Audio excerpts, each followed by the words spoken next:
Salam untuk kita semuanya, berjumpa lagi dengan saya di channel Aritila Tutorial, tempat kita untuk berbagi informasi seputar informasi pendidikan dan informasi guru, serta informasi lain yang ada hubungannya dengan pendidikan dan guru.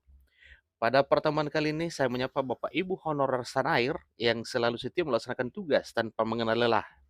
Saya yakin Bapak Ibu selalu dalam keadaan sehat walafiat. Pada video kali ini, saya ingin berbagi satu informasi, yang mana informasinya adalah informasi penting yang mesti diketahui oleh Bapak Ibu honorer yang sedang aktif melaksanakan tugas selama ini. Nah, Bapak Ibu, sesuai dengan informasi bahwa 28 November 2023, semua honorer di instansi pemerintah itu, baik instansi pemerintah pusat maupun instansi pemerintah daerah, dihapus. Lalu pertanyaan, bila honorer positif dihapus setelah 28 November 2023, instansi pemerintah tidak lagi merekrut honorer. Seterusnya, dikemanakankah honorer yang sedang aktif bekerja selama ini? Bapak Ibu, simak info selengkapnya di sini, jangan ketinggalan informasi. Dan bagi Bapak Ibu yang sedang menonton, demikian dengan Bapak Ibu yang mungkin baru menemukan video melalui channel ini, dukung dengan cara like dan subscribe, share, dan komen, serta nyalakan tombol notifikasinya supaya semua informasi yang disalurkan melalui channel ini selalu update di layar Bapak Ibu. Nah, untuk itu Bapak Ibu, tanpa basa-basi lagi, kita masuk pada informasinya.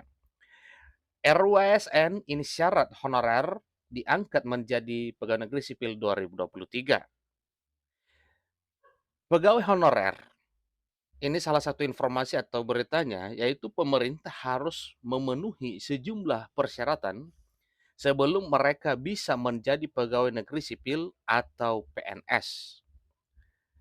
Tidak akan ada lagi pegawai honorer setelah tahun 2023 dan honorer bahkan tidak akan direkrut lagi. Nah, ini informasinya Bapak Ibu ya. Setelah 2023, artinya setelah 28 November 2023 itu ya, tidak bakal ada lagi honorer di instansi pemerintah. Nah, tentunya nanti yang dikenal statusnya di sini, di instansi pemerintah itu hanya ada dua jenis pegawai, yaitu pegawai negeri sipil dan pegawai pemerintah dengan perjanjian kerja atau P3K. Dan sudah jelas sesuai dengan informasi yang sudah banyak beredar bahwa tidak akan lagi ada nanti perekrutan tenaga honorer. Selain itu, pegawai honorer yang memenuhi kriteria tertentu dapat beralih dari honorer menjadi pegawai negeri sipil. Pegawai honorer tidak akan ada lagi karena pemerintah telah berjanji untuk mengangkat mereka sebagai pegawai negeri sipil mulai tahun 2023. Nah, sesuai dengan informasi dari awal ya, informasi ini Bapak Ibu, saya sampaikan bahwa setelah 28 November 2023 tidak akan direkrut lagi honorer di instansi pemerintah. Bahkan tidak dikenal lagi nantinya honorer di instansi pemerintah. Lalu, honorer yang sedang aktif bekerja selama ini dikemanakan? Nah, ingat di sini, pegawai honorer tidak akan ada lagi karena pemerintah telah berjanji untuk mengangkat mereka sebagai pegawai negeri sipil mulai tahun 2023. Nah, artinya Bapak Ibu, besar harapan kepada Bapak Ibu yang sedang menghonor dan sedang aktif melaksanakan tugas di instansi pemerintah selama ini, diangkat menjadi pegawai negeri sipil mulai 2023 ini. Nah, kapan jadwalnya pengangkatan? Ini masih tanda tanya Bapak Ibu ya. Namun kita berdoa ya supaya realisasinya ini akan dilaksanakan pada waktu yang tidak terlalu lama. Tenaga honorer, PTT atau pegawai tidak tetap, tenaga kontrak dan pegawai tetap non pegawai negeri sipil akan memiliki SK ketika mereka akhirnya diangkat menjadi pegawai negeri sipil. Ya sudah jelas, ya seseorang diangkat menjadi pegawai negeri sipil itu didasari oleh surat keputusan atau SK pengangkatan sebagai PNS. Salah satu syarat tenaga honorer dan tenaga kerja lainnya yang ingin diangkat menjadi pegawai negeri sipil berdasarkan RUU ASN adalah memiliki SK. Nah, ini juga syaratnya Bapak Ibu dalam hal pengangkatan Bapak Ibu menjadi pegawai negeri sipil ya. Dasar utamanya adalah SK Bapak Ibu selama ini selama menjadi honorer. Tentunya SK dari awal penugasan jadi honorer sampai sekarang. Karena Undang-Undang ASN memiliki ketentuan bagi tenaga honorer yang dapat diangkat menjadi pegawai negeri sipil secara langsung tanpa tes. Maka keberadaan RUU di sini dapat dipandang sebagai hadiah bagi tenaga honorer. Cukup luar biasa Bapak Ibu ya. RUU ASN menjadi hadiah terindah bagi tenaga honorer. Lantas, untuk dapat diangkat menjadi PNS, berapa lama SK harus ada bagi tenaga honorer? Pegawai tidak tetap, pegawai kontrak, dan pegawai tetap non-pegawai negeri sipil? Ikuti terus informasinya Bapak Ibu ya. Untuk mengetahui lebih lanjut, simak pembahasan di artikel ini mengenai ketentuan RUU ASN tentang pengangkatan tenaga honorer menjadi pegawai negeri sipil. Tahun 2023 adalah RUU ASN itu sendiri. Ada 38 langkah tambahan dalam daftar tersebut selain RUU ASN. RUU ASN merupakan penyempurnaan dan modifikasi dari Undang-Undang Nomor 5 Tahun 2014 yang berkaitan dengan aparatur sipil negara atau yang ada hubungannya dengan ASN. Dalam RUU tersebut merinci persyaratan bagi tenaga honorer untuk menjadi calon pegawai negeri sipil, terutama mereka yang telah bekerja paling lama untuk organisasi pemerintah. Tenaga honorer, pegawai tidak tetap, pegawai kontrak, dan pegawai tetap non-pegawai negeri sipil, semuanya dapat langsung diangkat menjadi pegawai negeri sipil. Nah, hal tersebut berdasarkan ketentuan pasal 131A RUU ASN. Jika mereka bekerja secara terus-menerus, bekerja dengan akumulasi waktu kerja paling singkat 3 tahun, sejak dikeluarkan surat keputusan atau SK sampai dengan tanggal 15 Januari 2014.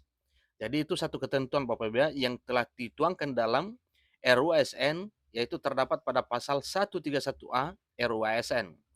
Yang mana salah satu ketentuannya Bapak Ibu honorer sudah di SK-kan minimal sampai dengan 15 Januari 2014. Selanjutnya juga belum mencapai batas usia pensiun yang dijelaskan pada pasal 90 Undang-Undang ASN. Pegawai honorer harus berusia minimal sebagai berikut untuk menjadi pegawai negeri sipil atau PNS. Pertama, masa kerja minimal 20 tahun, maksimal usia 46 tahun. Kedua, memiliki masa kerja 10-20 tahun, maksimal usia 46 tahun. Usia minimum 40 tahun dan masa kerja terus-menerus selama 5 tahun hingga 10 tahun. Seterusnya memiliki masa kerja 1-5 tahun secara terus-menerus dan usia maksimal 35 tahun. Jadi di sini ada 4 versi Bapak Ibu ya. Ada 4 versi, tetapi dari sisi usia hanya ada 3 versi. Karena poin pertama dan poin kedua itu sama-sama usianya ya 46 tahun dan masa kerjanya sampai dengan 20 tahun. Namun yang kedua usia minimum 40, masa kerja minimal 5-10 tahun. Yang ketiga masa kerja minimal 1-5 tahun dan usia maksimal 35 tahun. Dan bekerja secara terus-menerus, bekerja dengan akumulasi waktu kerja paling singkat 3 tahun. Tenaga honorer, tenaga kontrak, pegawai tidak tetap, dan pegawai tetap non-pegawai sipil, semuanya diangkat melalui seleksi administrasi. Semuanya diangkat melalui seleksi administrasi yang berupa validasi dan verifikasi data surat keputusan atau SK pengangkatan. Personil yang diangkat sebagai PNS juga diprioritaskan bagi mereka yang bekerja di sektor fungsional, administrasi, dan pelayanan publik. Kesehatan, pendidikan, penelitian, dan pertanian adalah beberapa bidang tersebut. Ketika honorer telah menjadi pegawai negeri sipil, pemerintah juga akan mempertimbangkan tunjangan, gaji, dan sertifikat pendidikan terakhir para kandidat honorer yang akan diangkat menjadi PNS. Pegawai honorer, pegawai tidak tetap, pegawai kontrak, dan pegawai tetap non-PNS yang memenuhi persyaratan akan diangkat menjadi PNS 6 bulan setelah RUU ASN disetujui dan paling lama 3 tahun setelahnya. Ini sesuai dengan pasal 135A. Pemerintah pusat akan langsung menangani prosedur pengangkatan tersebut. Orang-orang yang disebutkan di atas dapat mengajukan surat pernyataan tidak setuju jika mereka tidak ingin atau keberatan menjadi pegawai negeri sipil dengan berbagai alasan mungkin Bapak Ibu ya. Kemudian surat pernyataan yang dimaksud dapat berisi pernyataan ketidaktertarikan seseorang untuk diangkat sebagai pegawai negeri atau PNS. Demikian informasinya Bapak Ibu. Sehubungan dengan informasi ya bahwa 28 November 2023 honorer dihapus di instansi pemerintah pusat dan instansi pemerintah daerah, dan honorer sedang aktif bekerja selama ini dikemanakan. Ingat informasinya bahwa mereka akan diangkat ya. Pemerintah sudah berjanji bahwa honorer akan diangkat menjadi pegawai negeri sipil setelah RUU ASN disahkan menjadi undang-undang ASN. Demikian informasinya, kurang lebih dalam penyampaian saya mau dimaklumi. Sampai ketemu pada video berikutnya. Terima kasih.